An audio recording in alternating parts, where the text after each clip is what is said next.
আমার না বরাবর কালো জিনিসের উপর খুব মানে চোখ থাকে, আকর্ষণীয় করে তো কালো শাড়ি, কালো জামা সব কিছুই। যেমন কাজল কালো।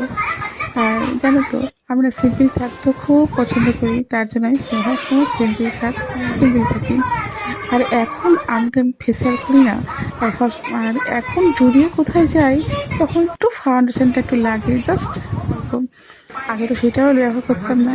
আর এই দেখো কাজল টিপ আর লিপস্টিক, এইটা তো একটু লাগে বলো মেয়ে মানুষের, জাস্ট সিম্পল। আর আমার তো আর মেয়ে নেই যে মা তুমি এটা পরো, এটা ভালো লাগবে, ওটা পরো, সেটা তো আর হয় না বলো। নিজে যেটুকুনি পারি সেটুকুনি করি। আর সবসময় কি, আর আমার তো একটাই ছেলে, আর সবসময় কি বলতে ভালো লাগে ইচ্ছে বাবুকে যে বাবু তুই ভিডিওটা এটা পোস্ট মানে ধর, ক্যামেরাটা ধর। সে তো বাচ্চা মানুষ, ওর যখন ইচ্ছা তখন। চলো টাটা, বাই বাই, দেখা হবে।